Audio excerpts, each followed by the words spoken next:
Hi friends, मैं गिरधारी शर्मा, आपका दोस्त एंड होस्ट। एंड आज मैं आपके साथ में एक बहुत ही अमेजिंग एंड बहुत ही ज़बरदस्त टॉपिक के बारे में बात करने वाला हूँ कि जॉब में हमारे साथ किस तरीके से ट्रैप होता है।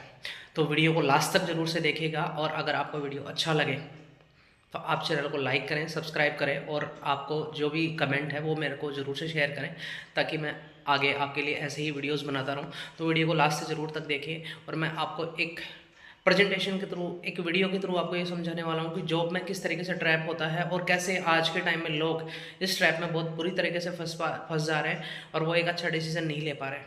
तो वीडियो को देखिए, अच्छे से देखिए, समझिए, और मुझे कमेंट करके ज़रूर से बताइए कि आपको वीडियो कैसा लगा। एक अच्छी नौकरी, क्या ये सच में जिंदगी का सबसे बड़ा गोल है या फिर एक बहुत ही होशियारी से बनाया गया जाल? आज हम इसी नजरिए को समझने की कोशिश कर रहे हैं कि कैसे एक अच्छी नौकरी का ये आइडिया लोगों को असल में पीछे धकेल सकता है। अच्छा, तो चलिए इस बात की गहराई में उतरते हैं।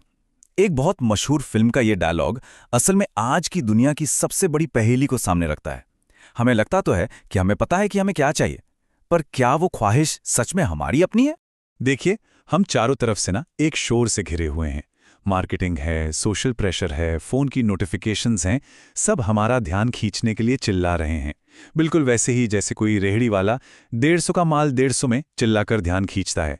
ये दुनिया भी हमें लगातार बताती रहती है कि हमें क्या चाहना चाहिए।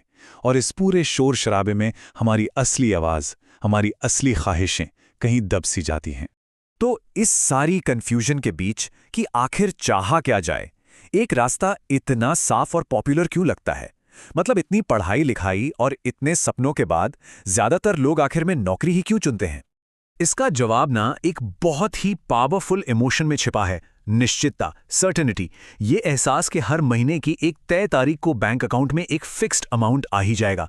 बस यही निश्चितता का वादा एक नौकरी को इतना ज्यादा आकर्षक बना देता है। लेकिन इस निश्चितता की एक कीमत चुकानी पड़ती है। इसे पाने के लिए लोग अक्सर अपनी सबसे कीमती चीज को दांव पर लगा देते हैं, आजादी।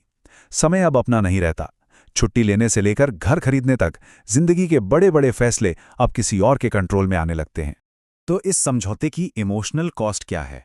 इसे समझने के लिए द मैप ऑफ कॉन्शियसनेस नाम की किताब से एक फ्रेमवर्क का इस्तेमाल करते हैं, जिसे हॉकिंस स्केल कहते हैं। इससे ये देखने की कोशिश करेंगे कि एक टिपिकल जॉब का इमोशनल माहौल कैसा होता है। इस फ्रेमवर्क के हिसाब से कई नौकरियों का माहौल लोगों को एक नर्क क्षेत्र या हेल जोन में जीने पर मजबूर कर देता है, जहां वो रोज रोज नेगेटिव इमोशंस को महसूस करते हैं, जैसे मैनेजर के सबके सामने डांटने से आने वाली शर्म, या फिर एक फिक्स सैलरी में परिवार की ख्वाहिशें पूरी न कर पाने का गिल्ट, और सबसे बढ़कर नौकरी खोने का लगातार बना रहने वाला डर। और यही डर एक बहुत ताकतवर हथियार बन जाता है।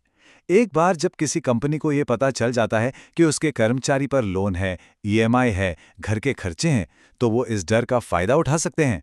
उन्हें पता होता है कि ये इंसान आसानी से नौकरी नहीं छोड़ सकता, और बस यहीं से ज्यादा काम और शोषण का रास्ता खुल जाता है। लेकिन ऐसा ही हो ये जरूरी नहीं है। इससे बाहर निकलने का भी एक रास्ता है, और वो रास्ता है इमोशनल स्केल पर, यानी भावनात्मक स्तर पर जानबूझकर ऊपर उठना, उस नर्क क्षेत्र से दूर जाना। चलिए आगे बढ़ते हैं और देखते हैं कि ये कैसे होता है। इस जाल से बाहर निकलने का सफर शुरू होता है डर और शर्म के रेड जोन से बाहर निकलने से। इसके बाद आता है ऑरेंज जोन, जहां गुस्सा और कुछ पाने की इच्छा जैसी भावनाएं होती हैं। मतलब अपनी हालत पर गुस्सा, जो बदलाव के लिए एक बहुत बड़ा मोटिवेशन हो सकता है। और आखिरी मंजिल है ग्रीन जोन तक पहुंचना। तो ये ग्रीन जोन असल में है कैसा? ये एक ऐसा माहौल है जहां हिम्मत है, साहस है, जहां न्यूट्रलिटी है, मतलब कोई किसी को जज नहीं कर रहा। यहां काम करने की इच्छा शक्ति है, एक दूसरे के लिए सम्मान है, और चीजों को जैसी हैं वैसी स्वीकार करने की भावना है। ये एक ऐसी जगह है जहां कोई ऑफिस पॉलिटिक्स नहीं है, और हर कोई एक दूसरे को आगे बढ़ने में मदद कर रहा है। तो इस ग्रीन जोन में एक करियर असल में दिखता कैसा है? जो सोर्स है वो एक आइडियल वर्किंग लाइफ के लिए एक बहुत ही खास विजन सामने रखता है, जो नौकरी के पारंपरिक मॉडल से कहीं आगे है। इस आइडियल वर्किंग लाइफ में समय और पैसे की पूरी आजादी होती है। इसमें कम इन्वेस्टमेंट और कम रिस्क के साथ पैसिव इनकम कमाना शामिल है। ये एक अच्छी लाइफस्टाइल जीने, कहीं से भी काम करने, और सबसे जरूरी, दूसरे लोगों को सफल होने में मदद करने के बारे में है। ये एक आम नौकरी की बंदिशों से बिल्कुल ही अलग है। ये हमें एक बहुत ही दिलचस्प कॉन्सेप्ट की तरफ ले जाता है, उदास पैसे और खुश पैसे के बीच का फर्क। सैड मनी वो पैसा है जो उस हेल जोन में डर और गिल्ट जैसी नेगेटिव भावनाओं के साथ कमाया जाता है। दूसरी तरफ हैप्पी मनी एक पॉजिटिव माहौल से आता है, दूसरों को खुश और सफल बनाकर कमाया जाता है। और आखिर में ये एक विचार है जो पूरे मैसेज को बहुत अच्छे से समेट देता है। किसी की भी बेहतरी सिर्फ इस बात पर निर्भर नहीं करती कि वो फिजिकली क्या खा पी रहा है। असली बात तो ये है कि अंदर की इमोशनल स्टेट कैसी है, वो कौन सी चीज़ है जो उसे अंदर ही अंदर खाई जा रही है, उसका असर कहीं ज़्यादा गहरा होता है। तो सवाल ये उठता है कि क्या नौकरी की निश्चितता इतनी ज़्यादा इमोशनल कीमत चुकाने लायक है? ये सोचने वाली बात है।